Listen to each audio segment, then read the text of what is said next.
আল্লাহকে না ডাকতে না ডাকতে এখন আল্লাহ বলতে ইচ্ছে হয় না। অনেকে আবার মনে করে আল্লাহ কমু, আল্লাহ কইলে মুখটা আবার সরান লাগবো, মুখ সরাইলে মুখের ভিতরে যদি মশা যায়। মানুষ কত বখিল দেখে। এবার দেখা যাবে কত শক্তি আছে আপনাদের মুখের মধ্যে। জীবনের সমস্ত শক্তি ব্যয় করে চিৎকার করে বলবেন ঘরের মালিককে আল্লাহ। এবার ঠিক আছে, আল্লাহকে ডাকলে এত আস্তে ডাকবেন না যে উনি মনে করেন দুপুরে ভাত খান নাই। আল্লাহকে ডাকলে কলব সাফ হয়, আল্লাহকে ডাকলে রু সাফ হয়, আল্লাহকে ডাকলে আত্মা সাফ হয়। আলা বিযিকরিল্লাহি তাতমাইন্নুল কুলুব লা ইলাহা ইল্লাল্লাহ ও লা ইলাহা ইল্লাল্লাহ লা ইলাহা ইল্লাল্লাহ লা ইলাহা ইল্লাল্লাহ লা ইলাহা ইল্লাল্লাহ মুহাম্মাদুর রাসূলুল্লাহ। সবাই বলুন সাল্লাল্লাহু আলাইহি ওয়াসাল্লাম। আবরাহার মেজাজ গেল আরো খারাপ হইয়া।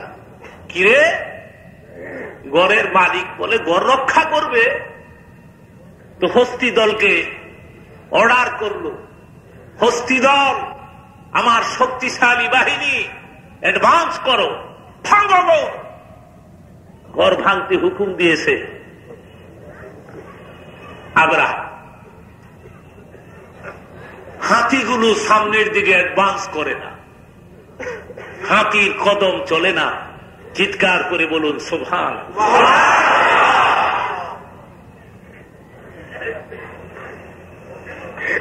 লোকেরা ডেকে বলে, স্যার হাতি তো অ্যাডভান্স করে না। স্যারের কয়, স্যার কয় হাতির পিঠ থেকে জমিনে নাম, পায়দল চল, হাঁটতে থাক, সামনের দিকে এগুতে থাক। আল্লাহ বলেন, আবরাহারে তোরেও আমি বানাইছি, হাতিও আমি বানাইছি, আর তুই আইস আমার ঘর ভাঙতে। তা আমি ইচ্ছা করলে জিবরাইল ফেরেশতারে পাঠাই দিতে পারতাম। জিবরাইল রে, আমার ঘর বরে ভাঙতে আইছে,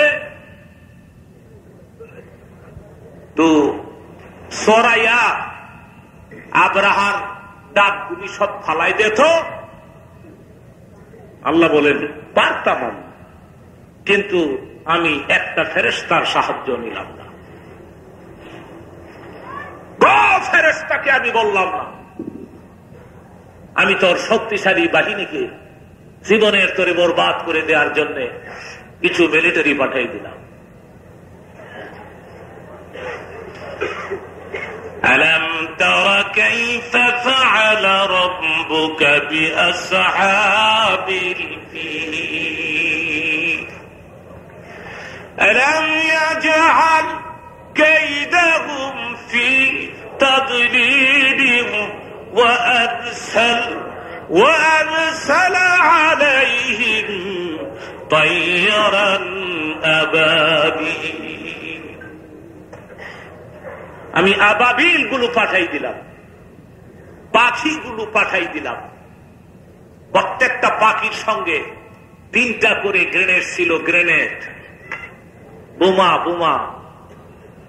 একটা মুখে, দুটি দুই পায়ে, 2 পায়ে 2 বোমা, মুখের মধ্যে 1 বোমা। পাখিগুলো আসছে, তাফসীরের মধ্যে আসছে এই বোমাগুলো পাথরের কণার মতো ছিল, ছোট্ট পাথরের কণা। লিকুল্লি হাজারিহি মাকতুবাতুন আলাইহি ইসমুহু, প্রত্যেকটা পাথরের গায়ে স্পষ্ট অক্ষরে নাম লেখা ছিল এই পাথরটা দিয়ে কোন মানুষটা মরবে, কোন হাতিটা মরবে তার নাম।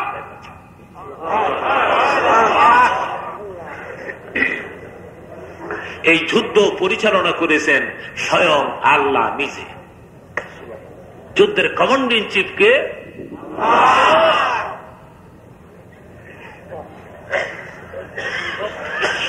আল্লাহ বললেন বোম্বিং স্টার্ট করো। কমান্ডার ইন চিফের অর্ডার ছাড়া তো সাধারণ সৈন্যরা যুদ্ধ শুরু করতে পারে না। রকেটের মতো ঘুরতেছে পাখিগুলো, রকেট যেভাবে বোম্বিং করে উড়ে যায়। কমান্ডার ইন চিফ অর্ডার দিলেন স্টার্ট করো। শুরু হয়ে গেল বোম্বিং। তারমিহিম বিহিজারাতিন মিন সিজ্জিল। বোম্বিং হয়ে গেল। যুদ্ধের ফলাফল কি? যুদ্ধের রেজাল্ট কি? ফাজআলাহুম কা'আসফিম মাকুল। আসফে মাকুল কয় আম পাতা, বড়ই পাতা, করই পাতা, জাম পাতা একত্রিত করিয়া ঘোড়ার মুখের মধ্যে যদি ঢুকায় দেওয়া হয়, ঘোড়া যদি ওগুলি চিবায় অথবা চাবায়, চিবাবার পরে যদি ঘোড়া ওগুলি জমিনের মধ্যে রেখে দেয়, আপনি কি বলতে পারবেন কোনটা আম পাতা কোনটা জাম পাতা? জোরে কোন বলা যাবে? আমার ভাইরা মুফাসসিরিন কেরাম বলেন বোম্বিং এর পরে ময়দানের কিনারে দাঁড়ায়া কোনটা হাতি আর কোনটা মানুষ পরিষ্কার বোঝা যায় না। আল্লাহর মায় দুনিয়ার ভাই, আল্লাহ কেমন মাইটা মারলেন? ও মুসলমান, সেই আল্লাহ আছেন তো এখনো? গেছে গা ইন্ডিয়ার ভাই, পাকিস্তান গিয়ে রেস্ট লইতেছে বোধ হয়।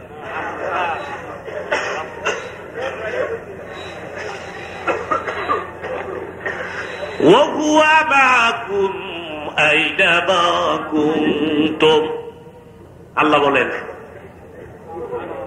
আমি তোমাদেরই পাশে বিরাজ করি, তোমরা যেখানে আমিও। আল্লাহ নাই এমন পাওয়া যায়,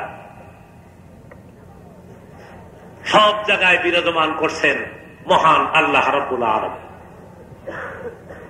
আমার ভাইরা, ঘরের প্রয়োজন যখন, তখন ঘরের সাথে যদি কেউ বেয়াদবি করে আল্লাহ এভাবে শাস্তি দেন। একদিন এ ঘরের প্রয়োজন হবে না, একদিন এ পৃথিবীর প্রয়োজন হবে না। সেই দিন একজন মুশরিক বেদী কাবার ছাদে বলেও যদি কাবাঘর ভাঙে, নবী বলেন আল্লাহ সেদিন রাত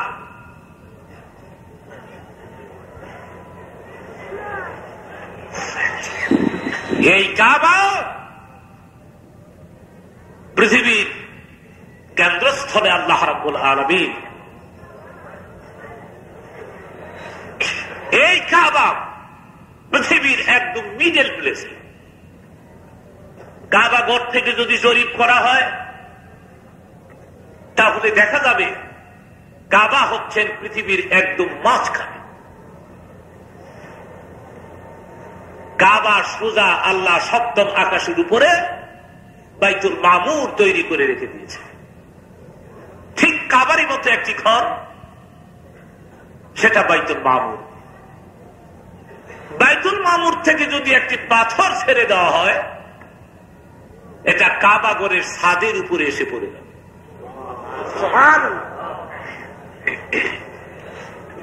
এই কাবা প্রথম তৈরি করেছেন হযরত আদম আলাইহিস সালাম নিজের হাতে।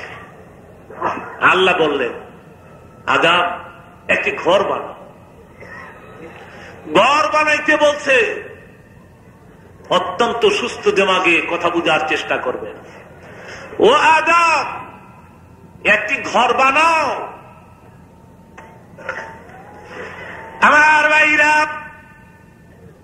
আদম আলাইহিস সালাম ভাবলেন আল্লাহ আমাকে ঘর বানাইতে বলেছেন। এখন আমি কোন ঘর বানাবো? যেই করে দাঁড়াইয়া আল্লাহর ইবাদত করব সেই ঘর বানাবো, না যেই ঘরে বসবাস করব সেই ঘর বানাবো? উনি ভাবছেন আল্লাহ তো ঘর বানাইতে কইছেন, এখন বানাবো কোনটা? ইবাদতেরটা বানাবো আগে নাকি রেস্ট লওয়ারটা আগে বানাবো?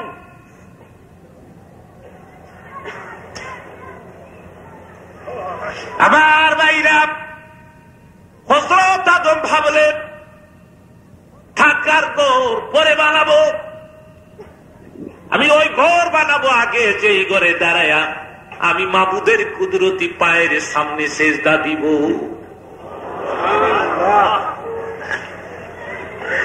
সুতরাং দুনিয়ার সমস্ত মুসলমানদের দায়িত্ব হলো নিজের বাড়ি বানাবার আগে প্রথম বানাতে হবে মসজিদ।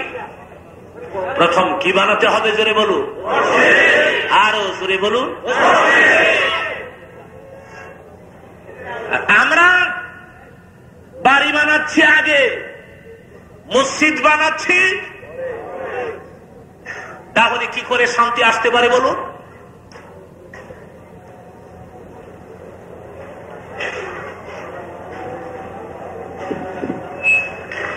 মসজিদের চাঁদা চাইলে ব্রেন নষ্ট হয়ে যায়।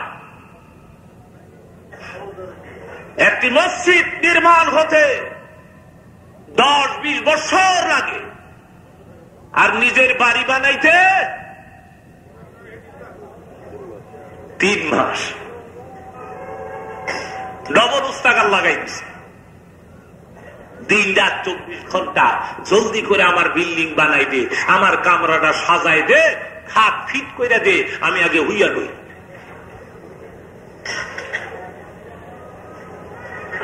ঘর তৈরি হয়ে গেল।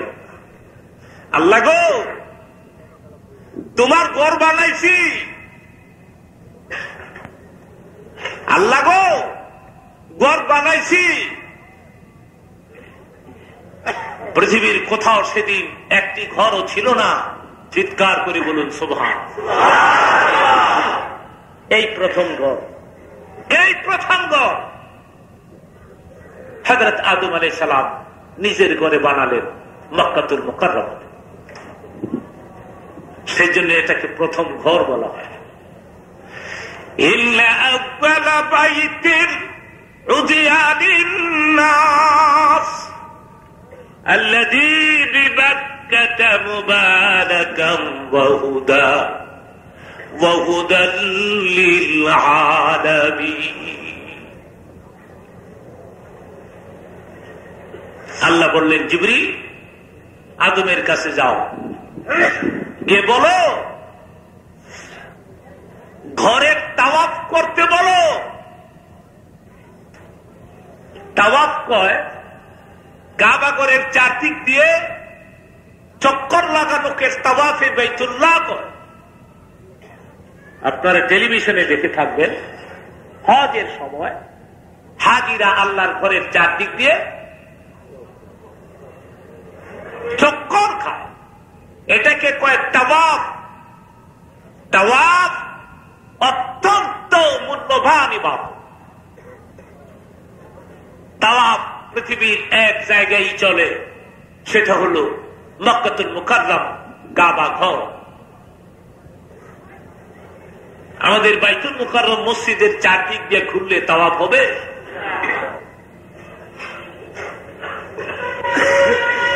এমনকি মদিনাতুল মুনাওয়ারাতে মসজিদে নববীর চারদিক দিয়ে যদি লোকেরা চক্কর খায় তাওয়াফ হবে?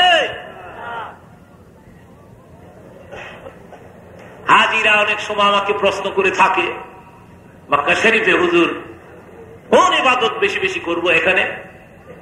তা আমি বলি আপনারা তাওয়াফ বেশি করবেন আর উমরি কাজা বেশি আদায় করবেন। কারণ এই কাবা ঘরের পাশে 1 রাকাত নামাজ পড়লে 1 লক্ষ রাকাত নামাজের সওয়াব পাওয়া যায়। 1 কাজা আদায় করলে 1,00,000 ওয়াক্ত নামাজ উমরি কাজা আদায় হয়ে যাবে।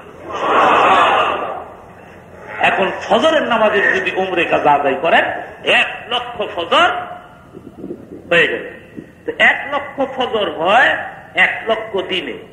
1,00,000 দিনে কত বছর হয়?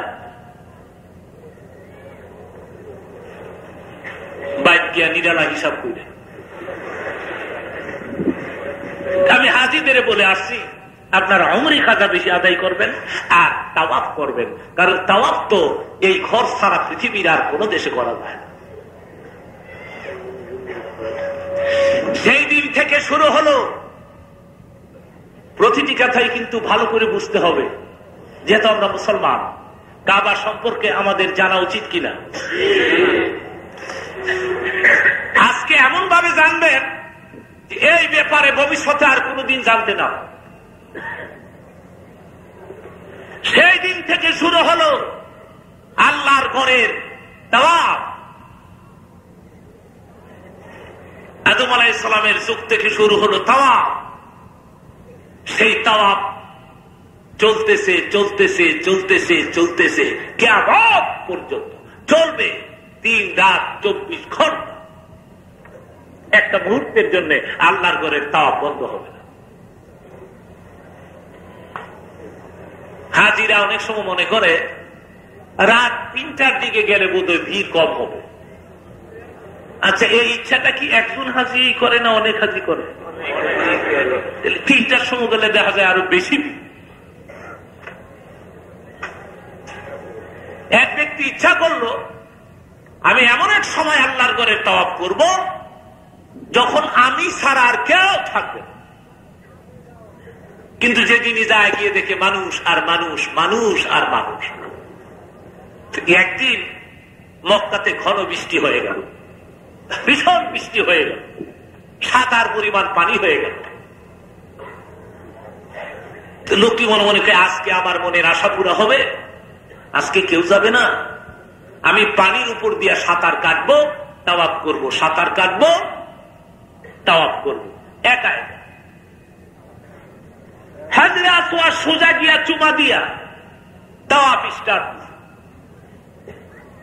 কিতাবের মধ্যে আসছে একটা চক্কর দিয়া যখন আরেকটা চক্কর স্টার্ট দিছে, বেচারা নজর করে দেখে তার আগে আগে বিরাট বড় এক আজদাহা, বিরাট বড় এক অজাগর সাপ আল্লাহর ঘরের তাওয়াফ করতেছে।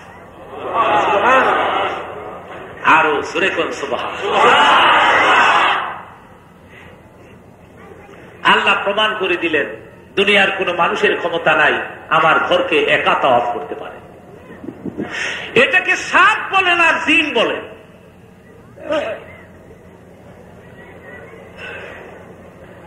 বন্ধুগণ, আদম আলাইহিস সালামের যুগ খতম হয়ে গেল, আসলো হযরত নূহ আলাইহিস সালামের যুগ। নূহ নবীর নাম শুনছেন না? নূহকে দ্বিতীয় আদম বলা হয়, আদমের সানি বলা হয়। আপনারা জানেন নূহ আলাইহিস সালামের যুগে পানির বন্যা এসেছিল। সেই বন্যা কত বড় ভয়াবহ বন্যা! নূহ আলাইহিস সালাম কওমের লোকদের কাছে 950 বছর পর্যন্ত তাবলীগ করেছে। 9.5 বছর। আর আমরা হায়াত পাই কয় বছর? 950 বছর পর্যন্ত শুধু তাবলীগ করেছে, তাও 3 রাত 24 ঘন্টা। قال رب إني دعوت قومي ليلا ونهارا دعوت قومي ليلا ونهارا।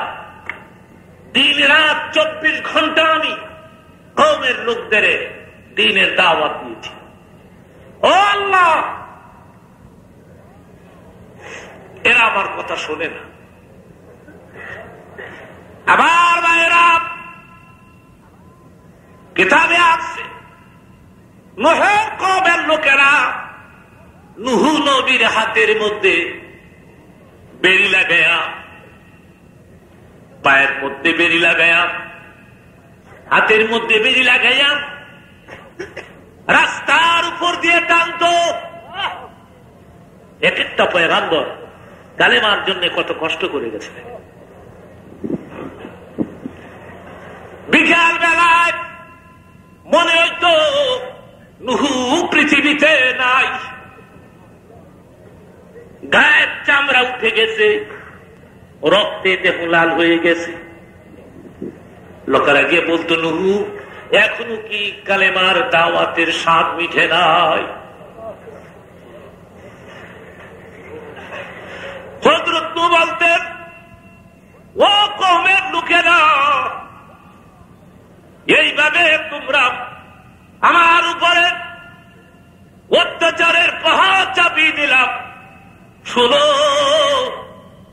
এরপরেও যদি একবার তোমরা আমার কানের গোড়ায় কালেমাটা শোনায় যাও, আমি নূহ কোনদিন তোমাদের জন্য বদদুয়া দিব না।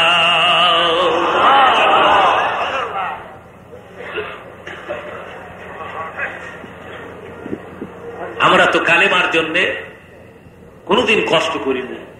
কালেমার জন্য কেউ আমাকে একটা থাপ্পড়ও দেয়নি, কালেমার জন্য কেউ গালিও দেয়নি। কালেমার জন্য কোথাও পিটানি খাইছেন? কিছু জিগাইলে জোরে উত্তর দিয়ে, তাহলে আমি বুঝবো আপনার আমার কথা বুঝতেছেন। আর যদি চুপ করে বসে থাকেন, তাহলে আমি বুঝবো আমার কথা বুঝেন না। যদি বলি কি বুঝেন না, তাহলে বলবেন কি যে বুঝি না, এটাই বুঝি না। আর আমি তো আপনাদের এলাকার মানুষ, আর আমি তো আপনাদের পুরানা খাদেম, আমি তো আর নতুন করে আসিনি।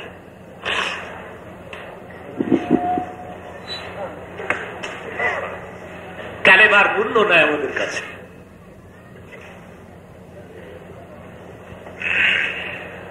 ৳1000 দামের চাদর দিয়া 20 টাকা দামের পুরান জুতা সাফ করে আরেক লোক দেখে কয়, তুমি কি বোকা রাম নাকি? লোক দেখে বলে, কেন দামি চাদর দিয়া তুমি পুরান জুতা সাফ করো? ও বেটা জুতা সাফ করে আর কয়, আপনি আসলে বুঝেন নাই, এই চাদর বুঝি আমার, এটা আমার আব্বার চাদর,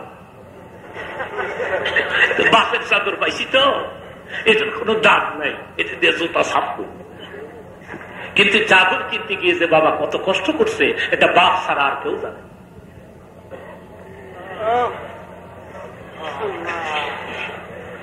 কালেমার জন্য দুনিয়ার সব নবী পয়গম্বরেরা কি পরিমাণে কষ্ট করেছে, এটা ওনারা ছাড়া আর কেউ জানে।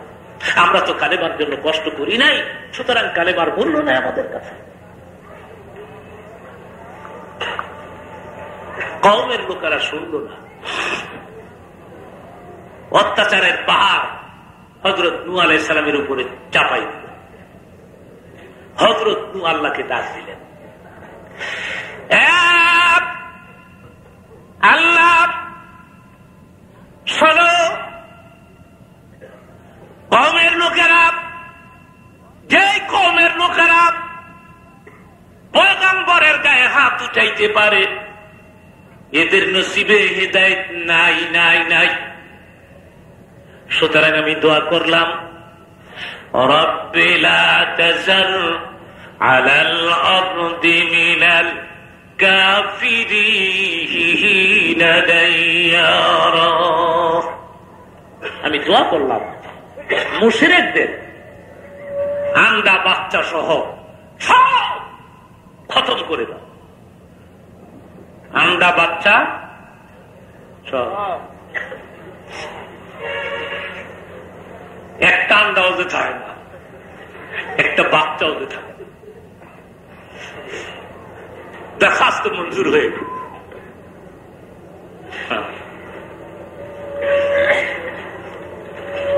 সমস্ত পয়গম্বরদের মন মেজাজ আল্লাহ এক সমান দেন। হযরত মুসা আলাইহিস সালামের মেজাজ, হযরত নূহের মেজাজ, রহমাতুল লিল আলামিনের মেজাজ কি এক?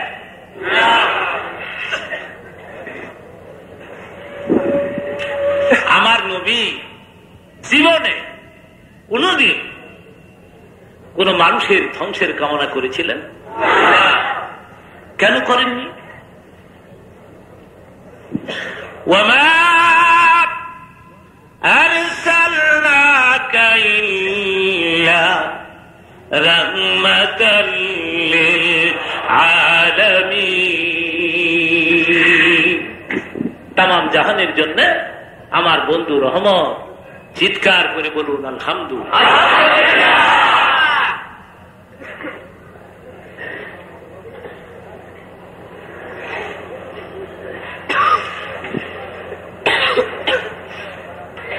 বন্ধুগণ,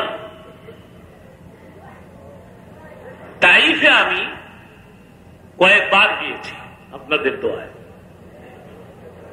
সাধারণ হাজিরা তাইফে যেতে পারে না, সাধারণ হাজিদের তাইফে যাওয়ার পারমিশন নাই। আমি সৌদি গভর্নমেন্টের গেস্ট হয়ে কয়েকবার গিয়েছি। বাদশাহ ফাহাদের স্পেশাল মেহমান হয়ে আমি কয়েকবার গিয়েছি। তাইফের ওই জায়গা যেখানে আমার রসুলের গায়ে ছেলেরা পাথর মেরেছে, সেখানে দাঁড়াইলে, একটু চক্ষু বন্ধ করলে, একটু মোরাকাবায় আসলে, একটু ধ্যানমগ্নরত হলে যেন দেখা যায় তাইফের ছেলেরা এখনো আমার রসুলকে পাথর মারতেছে।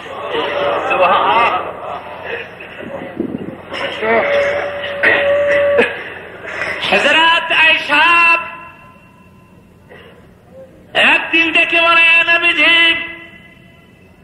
এই কালিমার জন্য সবচেয়ে বেশি কষ্ট আপনি কোথায় করেছেন?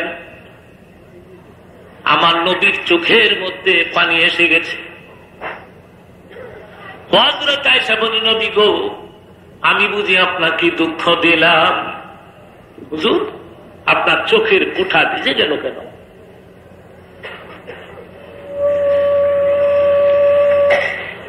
নবী নাকি বলে, আয়েশা শোনো, সবচেয়ে বেশি এই কালেমার জন্য কষ্ট পেয়েছি আমি তাইফের জমিনে। আয়েশা গো, তাইফের পাথরের আঘাতে আমি 3 বার বেহুশ হয়ে পড়ে গিয়েছিলাম। 3 বার অজ্ঞান হয়ে। জ্ঞান ফিরে আসলে ছেলেরা ধরে ধরে খাড়া করাই দিত, আবার মারত, আবার পড়ে যেতেন, আবার জ্ঞান ফিরলে ধরে ধরে খাড়া করাই দিত, আবার পড়ে যেতেন। এবার শেষবারের মতো আমার নবী চিৎকার মেরে পড়ে গেলেন, ডাক দিলেন, তাইফের ছেলেরা রে, আজ আমার মানুষ না, আমি সইতে পারি না।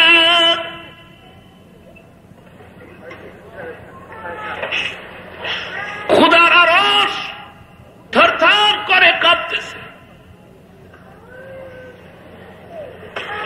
হযরত জিবরাইল বলেন, আল্লাহ গো,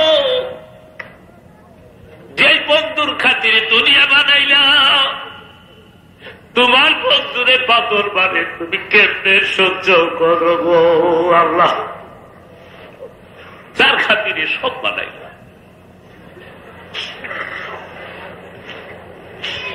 আল্লাহ বলে, জিবরাইলকে আমার মন চায় আমি দুনিয়াটা ধ্বংস করে দেই, কিন্তু কেন দেইলাম?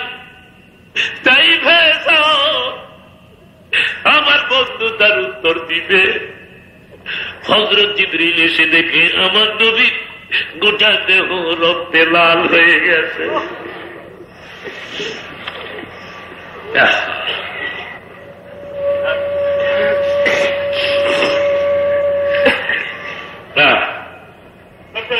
হুজুরের জিন্দেগি শুনলে দেখেন তো চোখে একটু পানি আসেনি? অভিনয় করে কান্নাকাটি করা যায় না, অন্তরে হিট পয়দা না হলে চোখে পানি আসবে। আর নবীর প্রেমে পড়ে যদি কেউ এক ফোঁটা পানি ছেড়ে দিতে পারে, খোদার কসম এই মাহফিল সাক্ষী রইল, তোমার এই চোখের পানি কিয়ামতের ময়দানে রাসূলের কাছে তোমাকে পৌঁছে দিবে।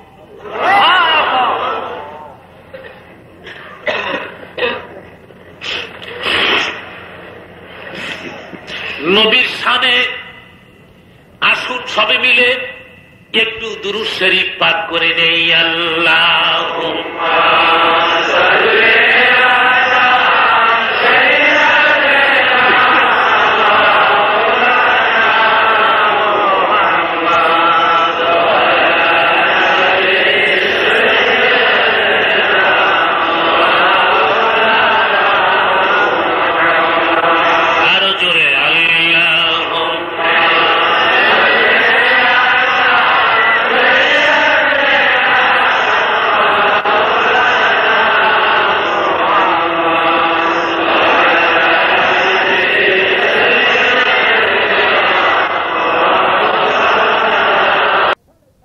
হযরত মুসা আলাইহিস সালামের মেজাজ, মুসা কালিমুল্লাহর মেজাজ অত্যন্ত স্ট্রং।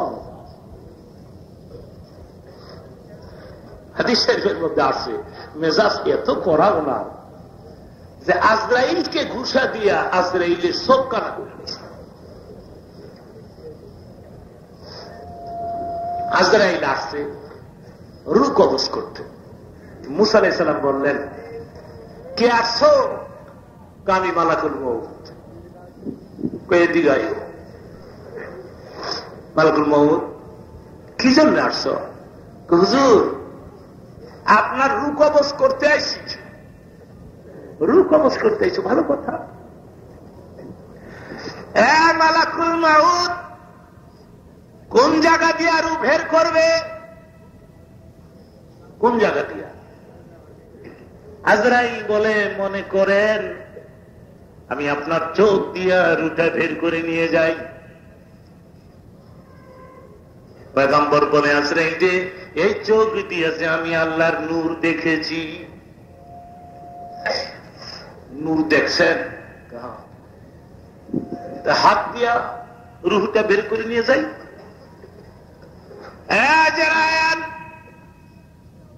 এই হাত দিয়ে আমি তাওরীত কিতাব ধরেছি,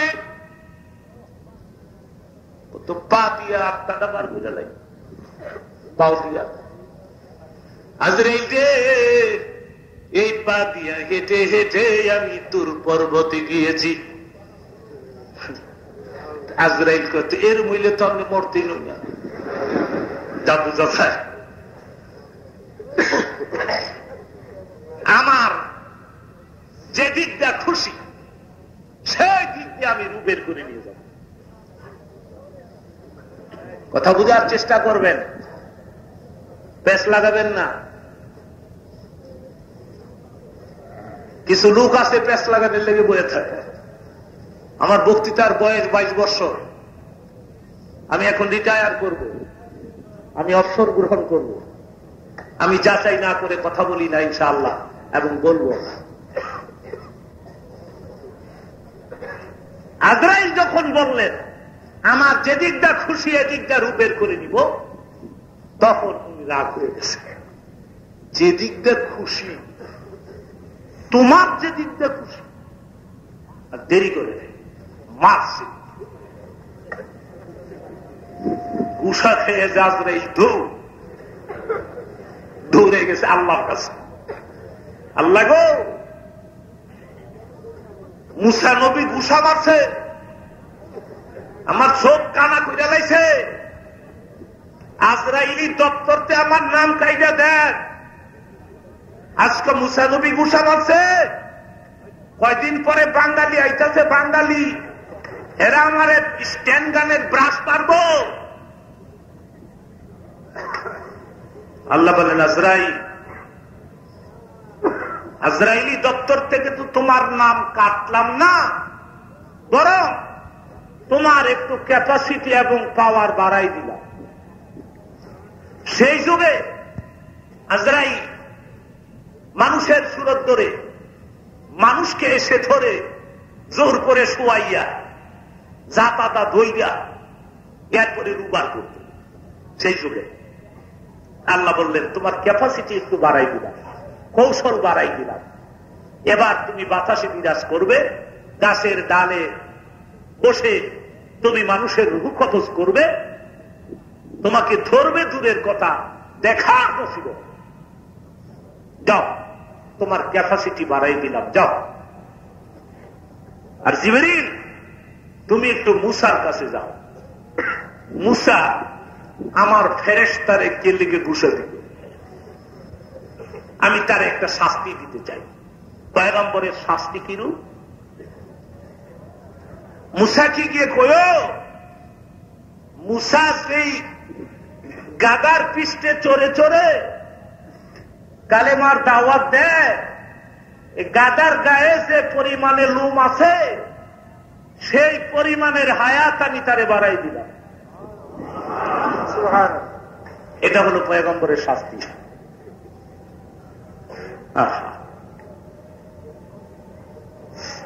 খুব বেশি হায়াত পাওয়া বুজুর্গের লক্ষণ নয়। যদি সে হায়াত ভেজালের হায়াত, হায়াত দুই প্রকারের, একটা পবিত্র হায়াত আর একটা হলো অপবিত্র হায়াত। সেই জন্য মুনাজাতে আল্লাহর কাছে খালি হায়াত ভিক্ষা চাইলে চলবো? ভিক্ষা চাইবেন, প্রভু গো তুমি আমাকে পবিত্র হায়াত ভিক্ষা, এমন হায়াত দিও না যে হায়াতের মধ্যে মিথ্যা আছে, যে হায়াতের মধ্যে চুরি আছে, যে হায়াতের মধ্যে ঘুষ আছে, বকশিস আছে, সুদ আছে। জিবরিল কয় যে গাদায় চড়ে কালেমার দাওয়াত দেন, সে গাদার গায়ের লোমের পরিমাণ হায়াত আল্লাহ আপনাকে বাড়াই দিছে। ধন্যবাদ হে পয়গম্বর, আপনি আজরাইলের চোখ কানা করে দিয়েছেন। এখন পয়গম্বর সঙ্গে সঙ্গে সেজদায় পড়ে গেছেন, জুড়ে করুন সুবহানাল্লাহ। প্রভু রাগ হয়ে না, আমি বলেছি চোখ দিয়ে রূহ কবজ করবে, নূর দেখেছি, হাত দিয়ে করবে, দৌড়ি ধরেছি, পা দিয়ে করবে, তুর পর্বতে উঠেছি। আল্লাহ গো এগুলি তো আমি তোমার প্রেমের সমুদ্রে ডুব দিয়ে বলতেছিলাম।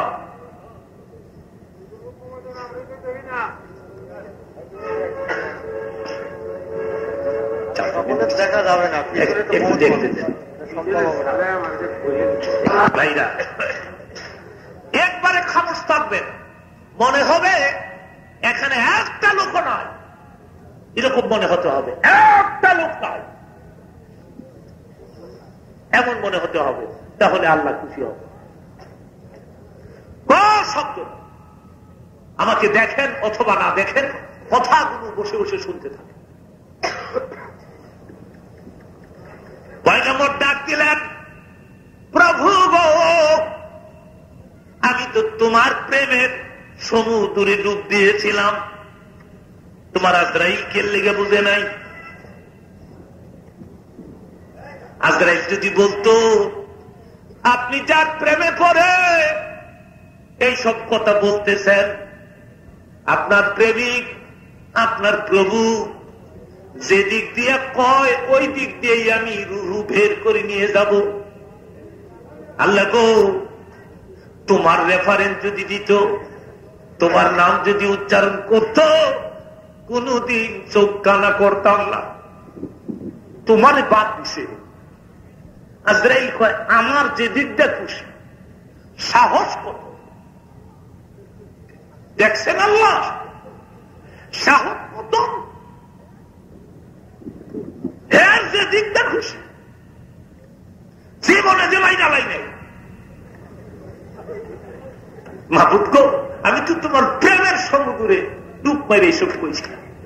প্রভু গো তুমি তোমার দিদার থেকে আমারে দূরে সরাইও না।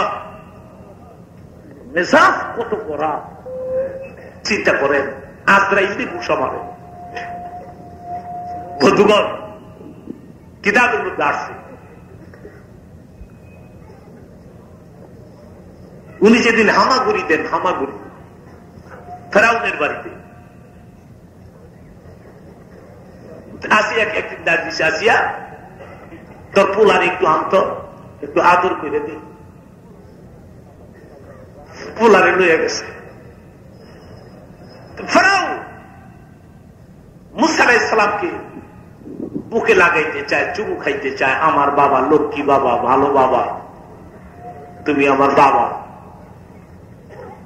তো মুসা আলাইহিস সালাম সেই সময়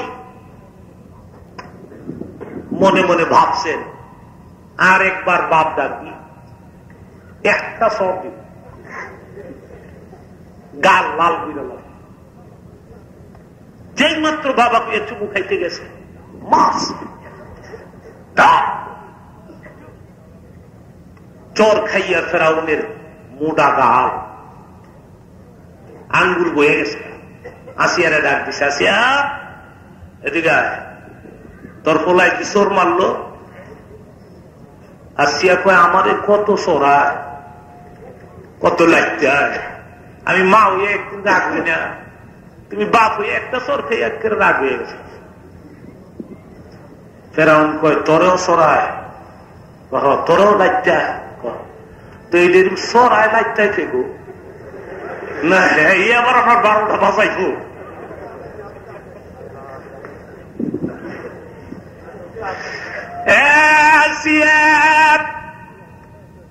আমি বিশ্বাস করি না।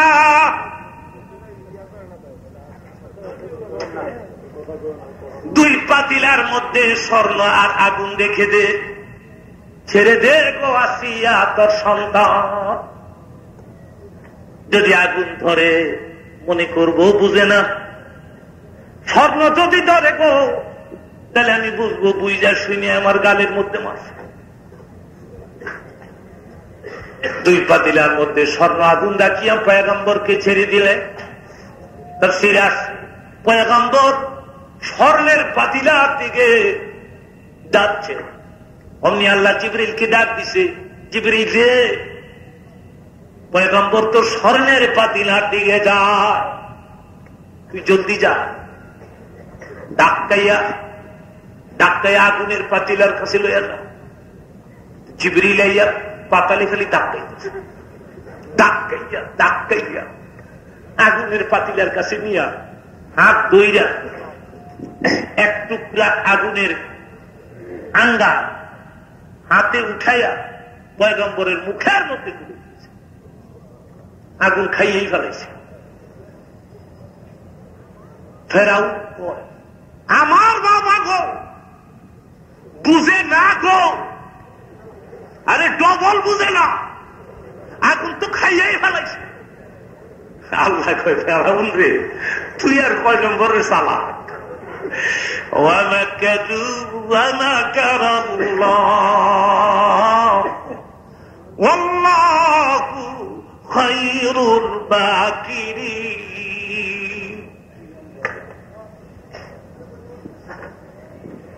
আগুন খাইয়েই ফেলাইছে।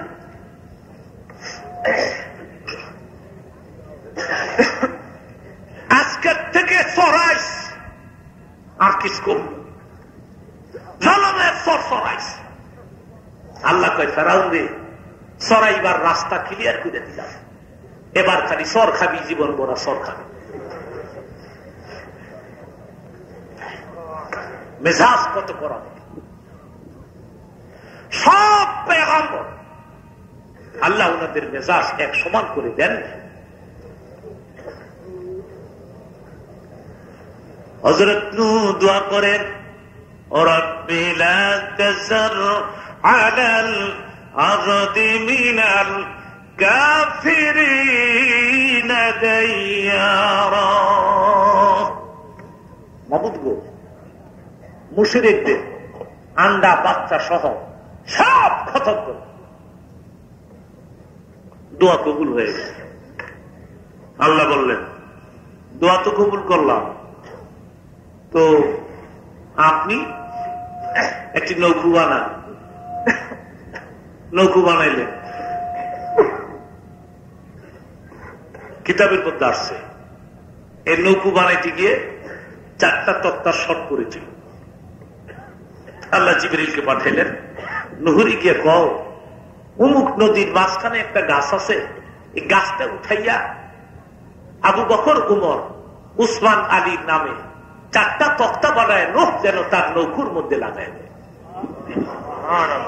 আরো আসতে কোন সুবহানাল্লাহ।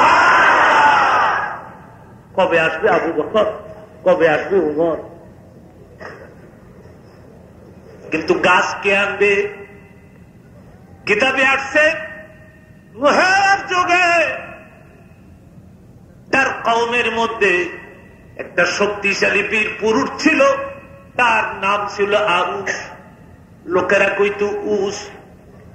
এই উস প্রতিদিন সকালবেলায় নাস্তা খাইতো 12,000 রুটি। 12,000 রুটি খালি টিফিন করে, টিফিন। দুপুরে কি খায় বাইরে দিয়ে চিন্তা করেন না। এই উজরে নূহ নবী খবর দিয়েছে, হুজুরে ওই নদীর মাঝখান থেকে গাছ যদি আমি দিতে পারোস, আমি নূহ এক বেলা তোরে পেট পুরাইয়া খানা দিব। উস কয় পেট পুরাইয়া খানা দিবেন? জানেন তো টিফিন করি কয় হাজার? নূহ বলে ভালো জানি। নদীর মাঝখান থেকে গাছ উঠাইয়া নূহের সামনে হাজির করে দিলেন। আমার ভাইরা, কিতাবে আসছে নূহ উজের সামনে 3টা রুটি হাজির করে দিলেন। টিফিন করে কয় হাজার দিছে? কয়টা? তো উস একবার রুটির দিকে চায়, আর একবার নূহ নবীর চেহারার দিকে চায়।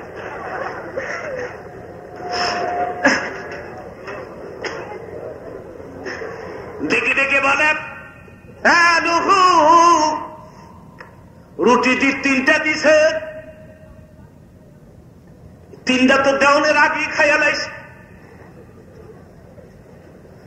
হযরত বলেন, হুজুরে এই 3টা রুটি আগে শেষ কর, এরপরে তো 4র্থ নম্বরের রুটি আমি তোকে দিব। তবে রুটি খাওয়ার আগে একবার আমার প্রভুর নাম স্মরণ কর, একবার বল বিসমিল্লাহির রহমানির রহিম। সবাই পড়ুন বিসমিল্লাহির রহমানির রহিম।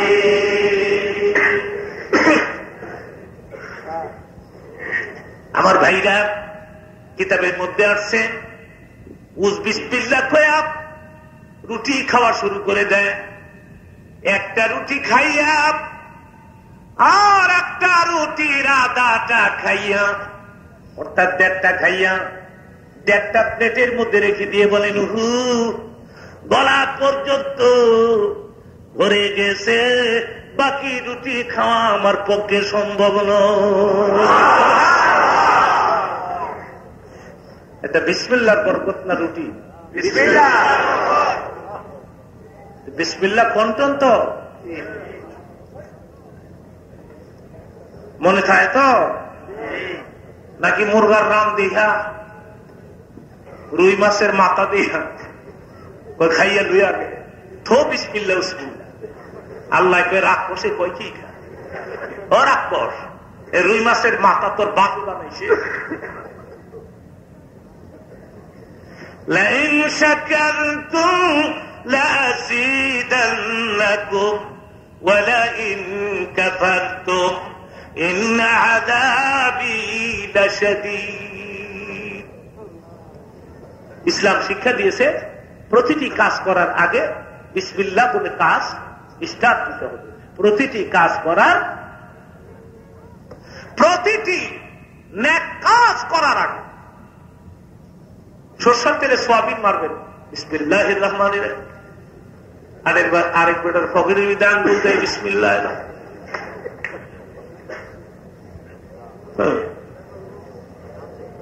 প্রতিটি নেক কাজ করার আগে বিসমিল্লাহ বলে কাজ করত। আমার ভাইরা, পানির বন্যা আসলো, নুহের কিস্তি 6 মাস পর্যন্ত পানি পরে ভাসমান রইল। 6 মাস শেষ হয়ে গেল, পাহাড়ের উপর দিয়ে পানি গেল।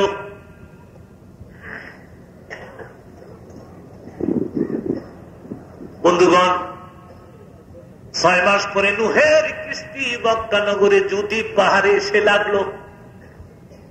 হযরত নূহ কিস্তির ভেতর থেকে জমিনের মধ্যে কদম দিলেন, নজর করে দেখেন পাহাড় খসে গেছে, বিল্ডিং ভেঙে গেছে, মানবতার কোন চিহ্ন নাই। তামাম দুনিয়া একটা ধ্বংসের স্তূপের মতো মনে হয়। নজর করে দেখে ছোট্ট একটা ডেরা ঘর, এই ঘরটা ভাঙে নাই। চিৎকার করে বলুন সুবহান।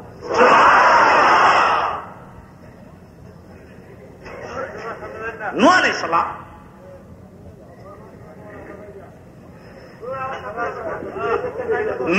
সালাম ধীরে ধীরে এগুলেন সেই ঘরের কিনারে।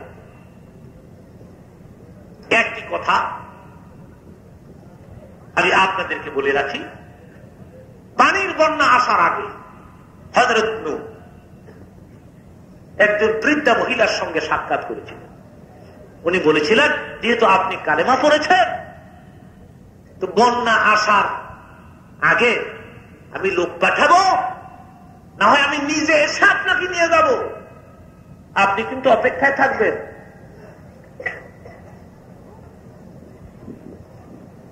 নূহ দেখেন ছোট্ট একটা যারা ঘর, এই ঘরটার কোনো ক্ষতি হয়। হযরত নূহ ধীরে ধীরে এগুলেন, ঘরের পাশে দাঁড়ালেন, চিৎকার করে ডাক দিলেন, এই ঘরের ভেতরে কে?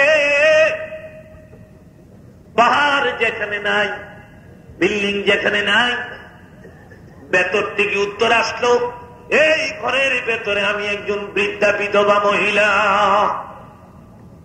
আপনি কে? আমি জামানার পয়গম্বর হযরত নূহ আলাইহিস সালাম। বুড়ি কয় তাই হবে, পয়গম্বরের জীবনে কোনদিন মিথ্যা কথা বা মিথ্যা ওয়াদা করিতে পারে না। আমার মন কয় পানির বন্যা কবে আসবে সেই খবর বুঝে আমাকে দেওয়ার জন্য আসছে। আরো ধরে বলেন সুবহান।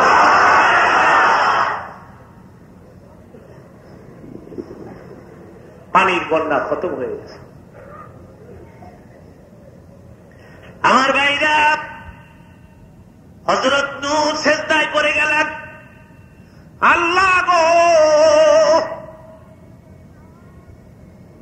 পাহাড় যেখানে নাই, বিল্ডিং যেখানে নাই, মানুষ যেখানে নাই, সেখানে ছোট্ট যারা ঘর, এই ঘরের ভেতরে বৃদ্ধা মহিলাকে কেমন করে হে বাঁচায় রাখছো? তোমার কুদরত বুঝবার ক্ষমতা দুনিয়ার কোন মানুষের নাই। সিজদায় পড়ে উনি চোখের পানি ছেড়ে দিলেন। আল্লাহ জবাব দিলেন কি?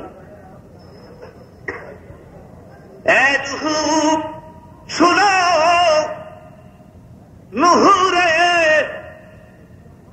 পানির বন্যা যখন এসেছিল তুমি তোমার উম্মতকে ভুলে যেতে পেরেছ। নূহ রে, আমি আল্লাহ আমার দাসীকে ভুলে যেতে পারি না। আল্লাহ বলেন, মুসিবতে পড়ে আমার কোন দাসী, আমার কোন বন্দা যদি আল্লাহ কইয়া চিৎকার কইয়া আমাকে ডাকে, ওয়াকানা হাক্কান আলাইনা নাসরুল মুমিনিন, আমার দায়িত্ব হয়, আমার হক হয় আমার বন্দাকে সাহায্য করা। চিৎকার করে বলুন সুবহানাল্লাহ, সুবহানাল্লাহিল আযীম। হযরত নূহের ইতিহাস কাবা ঘরের কথা বুঝাবার জন্য টেনে আনার পেছনে আমার একটি উদ্দেশ্য, সেটা হল নূহ আলাইহিস সালামের যুগে সব ভেঙে গেল, কিন্তু কাবা ঘরটা কোথায় ছিল? কাবা ঘরও ভেঙে গেল, কাবা ঘরও মুনহাদিম হয়ে গেল। অথবা কুদরতি ভাবে আল্লাহ কাবাটাকে আকাশে উঠাই নিল। এখানে একটা প্রশ্ন আসতে পারে আপনাদের, বক্তৃতার আগা গোড়া ঠিক রাখবেন, না হলে বেশ লাগবে। কিছুক্ষণ আগে আমি বলেছিলাম যতদিন পৃথিবীর প্রয়োজন ততদিন কাবারও। নূহ আলাইহিস সালামের যুগে কাবার প্রয়োজন শেষ হয়ে গেছে, তাহলে কাবা কেন নষ্ট হলো? কাবা কেন মুনহাদিম হলো? কাবা কেন ভাঙলো? কাবা তার জায়গা থেকে কেন সরানো হলো? ছোট্ট বুড়ির যারা ঘর যদি আল্লাহ বাঁচায় রাখতে পারে, কাবা ওখানে বাঁচাইলেন না? এই প্রশ্ন আপনাদের আসতে পারে, আমি তার জবাব আপনাদেরকে দিচ্ছি। আমার আল্লাহর ইচ্ছা হলো এই কাবা ঘর উনি এমন একজন পয়গম্বরের হাতে পুনর্নির্মাণ করাবেন। আমি আবার বলছি, আমার আল্লাহর ইচ্ছা হলো এই কাবা ঘর এমন একজন পয়গম্বরের হাতে পুনর্নির্মাণ করাবেন, যিনি হবেন তামাম দুনিয়ার সমস্ত মুসলমানদের পিতা, হযরত ইব্রাহিম আলাইহিস সালাম। মিল্লাত আবিকুম ইব্রাহিম হুয়া সাম্মাকুমুল মুসলিমিন। ও মুসলমান, আমাদের পিতার নাম ইব্রাহিম। জোরে বলেন কি নাম? চিৎকার করে বলেন কি নাম? আমার নবী বলেন, আনা দুআউ আবিনা ইব্রাহিম আলাইহিস সালাম, আমি আমার বাবার দোয়ার ফলস্বরূপ। আমার বাবা দোয়া করেছেন, রব্বানা ওয়াবআথ ফীহিম রাসূলাম মিনহুম ইয়াতলু আলাইহিম আয়াতিকা। হযরত ইব্রাহিম দোয়া করেছেন, আল্লাহ তুমি আমার কলিজার টুকরা ইসমাইলের বংশের মধ্যে এমন একজন পয়গম্বর দাও যিনি মানুষদেরকে তোমার দেয়া নাযিলকৃত কিতাব পড়ে পড়ে শোনাবে। এখন সুবহানাল্লাহ। নবী বলেন, আনা দুআউ আবিনা ইব্রাহিম আলাইহিস সালাম, আমি আমার বাবার দোয়ার ফলস্বরূপ। এটা আব্দুল্লাহ বাবা নয়, এটা ইব্রাহিম বাবা। আমার বাবা ইব্রাহিম আমাকে দোয়া করেছে। আসলো হযরত ইব্রাহিম আলাইহিস সালামের যুগ, তখন কাবা ঘর